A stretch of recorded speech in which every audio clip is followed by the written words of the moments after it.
Como cada martes y jueves agradezco a la Secretaría de Salud porque ya EduSalud está como siempre acompañándonos, así que agradezco hoy por segunda ocasión y me da muchísimo gusto recibir de nueva cuenta a Luis Ayala Monroy, el coordinador estatal del programa de atención de salud sexual del adolescente. Oiga, que ya me está dando unos tips para este fin de semana, que nada más le voy a preguntar qué le corresponde a Piscis, pero bienvenido como siempre, Néstor Cabrera también. Hola Rosana, buenas tardes y buenas tardes a tu auditorio. Pues bueno, vamos a dar continuidad aquí a la charla que tuvimos el martes pasado de parte de EduSalud, Educación para la Salud de la Secretaría de Salud de Veracruz. Entonces para ello contamos nuevamente con la presencia del doctor Luis Ayala, que nos va a platicar sobre un tema muy importante que tiene que ver con el derecho del placer. El derecho al placer. Oye, fíjate, es un tema que para muchos debe de sonar hasta escabroso, me imagino. Como decíamos el martes pasado, porque muchos, sobre todo pensando en los jóvenes, pues las mamás quisieran decir, no, mi hijo no, o sea, mi hijo ya hasta que se case, ¿no? Hasta que tenga 28, 30 años a lo mejor. De preferencia, ¿no? Que tengan 45. Exactamente, entonces por eso siento que en algunos casos es un tema que no se quisiera tocar, pero es un tema al contrario, del que se debe de hablar. Claro. Fíjate que es muy importante tocar este tema en tanto que pareciera ser que el placer tiene que salir de la plática o del discurso con la familia. No se toca, no se explora, no se enfatiza ni sobre todo no se prioriza. Pensamos que el placer inmediatamente, como la sexualidad pareciera ser una pertenencia o una propiedad solamente de los adultos, entonces suponemos que el placer siempre tiene que ver con la sexualidad erótica, ¿no? Con esta cuestión del contacto físico genital, y de alguna manera esto no es una verdad. Qué triste es, y en algún momento lo escuchaba, qué triste es que los adultos la única manera que encontramos para divertirnos es quitándonos la ropa. Esto no es lo mismo para los niños y para los adolescentes. El placer tiene diversidad en contextos, tiene diversidad en edades, y hablamos del placer en su totalidad, de la sexualidad en su totalidad. Desde un enfoque humanista de la teoría general de sistemas, donde el doctor Eusebio toma estos dos elementos y conjunta una cosa que conocemos como los solones de la sexualidad, quiere decir un todo.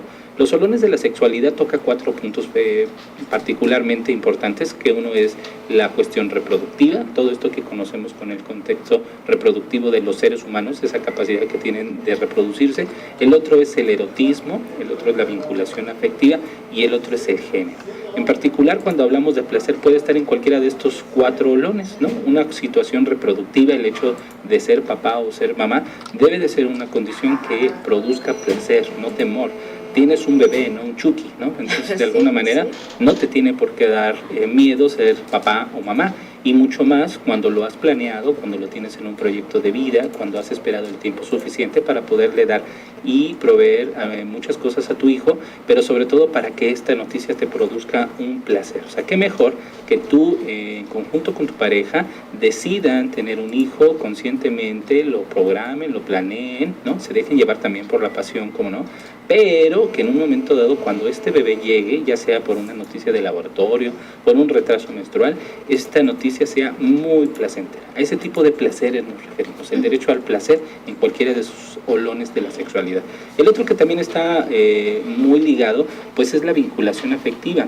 ¿Quién no ha probado el amor? Y en el amor, cuando nos encontramos en la infancia o en la adolescencia, que te enamoras particularmente de tus compañeritos o tus compañeritas, o de la vecina, o de la conocida, o del conocido, ese amor tiene la misma intensidad que cualquier otro amor que existe en el mundo. No tiene menos ni mayor peso. Para un adolescente enamorado es lo mismo que cualquier obra de Benedetti en la adultez. O sea, es lo mismo, se sufre lo mismo y se goza con placer exactamente lo mismo. Cuando dos personas se quieren, ¿no? Y quieren, se nota y se dejan llevar y se entregan con toda intensidad al placer, sin que esto signifique el hecho de que va a haber un contacto de riesgo sin protección o directamente va a ser una cuestión de reproductividad. El placer, ese placer es el que nos referimos, ¿no? Permitir que los adolescentes disfruten su sexualidad en todas sus características, en todos sus contextos y con toda intensidad. Hablamos también de las cuestiones del erotismo. No necesariamente tienen que tener contacto con el otro. La fantasía es una de las características más particulares de la adolescencia adolescencia, y obviamente el placer se deriva de ese erotismo que está expuesto con las fantasías de manera exorbitante, ¿no? Oye, y en este caso, por ejemplo, hasta una buena plática nada más, o sea, y sin más, y sin más, una buena plática que sientas tú con, eso es suficiente para provocar el placer, claro. Exacto, es un placer, es como el placer de comerte las papas fritas con esa persona que deseas, eso es placentero, ¿no? Llenarlas de capsu y ver cómo se la come, eso es placentero. Claro. Obviamente, cuando nos encontramos en ese sesgo familiar de que el adolescente no debe de sentir placer, pues lo vamos quitando. Recuerda bien que cuando quitas una emoción positiva o intentas quitar una emoción positiva, también te niegas a otras. Entonces, cuando tú le dices a tu hijo, no, eso que tú sientes no lo debes de sentir, debes de esperar la edad adecuada, también nos estamos negando a que sienta placer por otras cosas, a que determine que el placer no es bueno o que no es positivo. Y hay que tener mucho cuidado cuando mandamos mensajes de manera verbal o no verbal a nuestros hijos refiriéndonos a la sexualidad. Sobre todo cuando tocamos el tema de sexualidad, y eso les va a pasar a muchas mamás y a muchos papás, que cuando el niño pregunta sobre sexualidad, los papás se alarman y aunque no digan nada ponen cara de pocos amigos, ¿no? Entonces así de, mejor no platicamos de eso, vamos a platicar de otra cosa, ¿no? Las saladitas son horribles. Exacto. Y oye, mamá, ¿qué es el placer? Y no sabes cómo explicarlo, ¿no? No sabes de qué manera, y empezamos con los cuentos, ¿no? Y las abejitas, y cuando mamá abeja y papá abeja se preocupan y se enamoran mucho. El adolescente lo va a vivir porque a lo mejor te vas a dar cuenta que tu hijo ya no quiere ir a la escuela o no quiere ir a la escuela, y de pronto una mañana quiere ir temprano a la escuela, despiértame a ir a la escuela, y tú le vas a decir, oye, no te gustaba ir a la escuela, pero ahora me gusta, ¿no? Porque ya encontré un motivo, está esa chica, claro, está ese chico, que aunque tú digas que está flaca, patachorreadas, a ti te va a gustar y te va a encantar ir a la escuela por vivir esos 20 minutos de la fila de la escuela. Y eso es placentero, y a lo mejor con que te voltee a ver te hizo el día, claro, y ya con eso es placer al final de cuentas, ¿sí? Eso es placer. Entonces, este reconocimiento del placer en todas sus dimensiones y en todas sus esferas es lo que esperamos que los padres ayuden a sus adolescentes a recibir orientación y acompañamiento. No tienen que ser gendarmes de la casa, no tienen por qué ser los enemigos ni los ogros, tienen que dar acompañamiento y tienen que dar orientación, y la mejor orientación y el mejor acompañamiento es que tú seas el prototipo y el superhéroe de tu hijo el resto de los días que le quedan de adolescencia.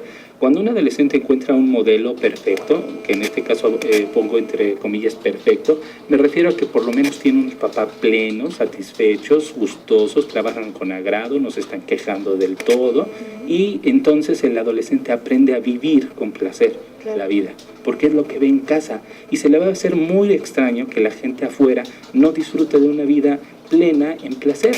¿Cómo se puede hacer? Día a día. Esto no hay otra cosa que disciplina y constancia.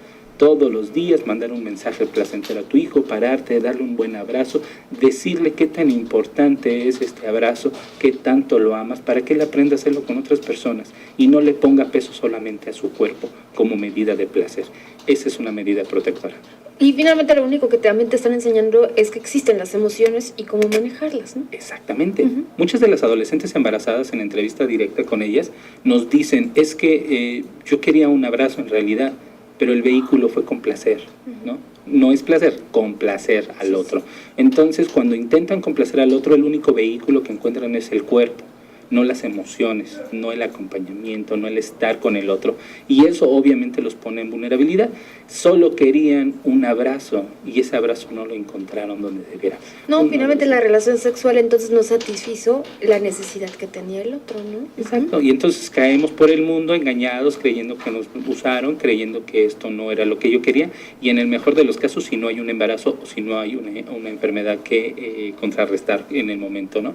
Lo más importante sigue siendo en mucho la educación en sexualidad formal y la informal. La formal, todo lo que recibimos, educación formal, por ejemplo, en una escuela, de un orientador sexual, de muchas personas especializadas, eso podríamos llamarle orientación formal. La no formal es la que damos en la casa. ¿Cómo respeto yo a mi pareja? Dígase la mamá del adolescente. ¿Cómo la mamá respeta al papá? ¿Cómo respetan la diversidad sexual afuera? ¿Cómo se dejan llevar por el lenguaje que utilizamos en la casa? Utilizamos lenguaje muchas veces misógino, muchas veces homofóbico, muchas veces en contra de lo que los adolescentes adolescentes están percibiendo afuera, y no es raro que entonces sigan los mismos prototipos en la casa y afuera de la casa. Entonces no nos alarmemos cuando vemos un adolescente que reacciona agresivamente, porque seguramente se parece a alguno de los integrantes de la casa, que por ser adulto ya no se le juzga, pero sabemos que está mal.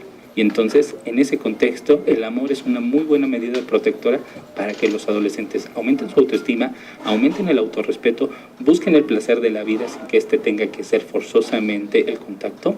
Y obviamente esto hace hombres y mujeres empoderados, sabiendo que tienen derechos y sobre todo protegidos de cualquier riesgo o de la mayoría de los riesgos en la sexualidad. Oye, Luis, para todos los papás y para incluso a los maestros, se pueden acercar a ustedes a través de la Secretaría de Salud para pedirles a lo mejor pláticas con los jóvenes, asesorarlos, o algún especialista en estos temas que los papás quisieran llevar a sus hijos, ¿no lo se pueden hacerlo? Claro que sí, particularmente hemos estado reforzando el esfuerzo en la educación en sexualidad en todas las instancias.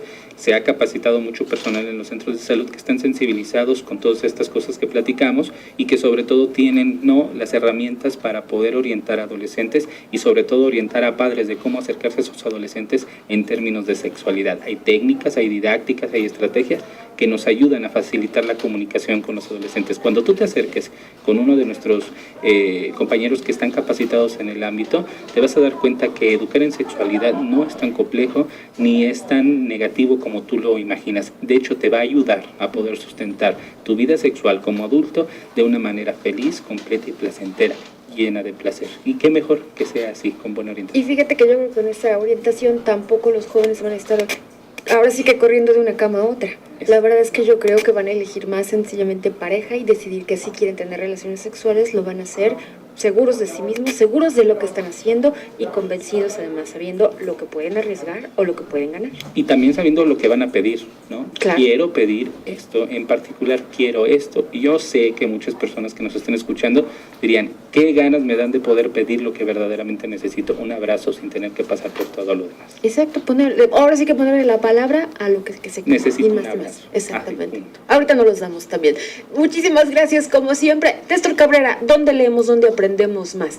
Claro que sí, como siempre invitamos a tu auditorio que conozca EduSalud y cualquier duda, papá, mamá, adolescente que quiera externarnos, está en nuestras redes sociales. En Facebook nos pueden buscar como EduSalud con S o también Tu Salud es la Neta. En Twitter, @EduSalud con S y nuestra página de internet edusalud.wix.com/edusalud. El Wix es con WIX, para que no haya ningún problema. Muy bien, pues muchas gracias y nos vemos y nos escuchamos el próximo martes. Hasta luego. Gracias. 1:00 p.m. con casi 29 minutos. Nos vamos a la pausa, vamos a la mitad, así que todavía nos queda mucha información y regresamos a esta segunda emisión de Más Noticias.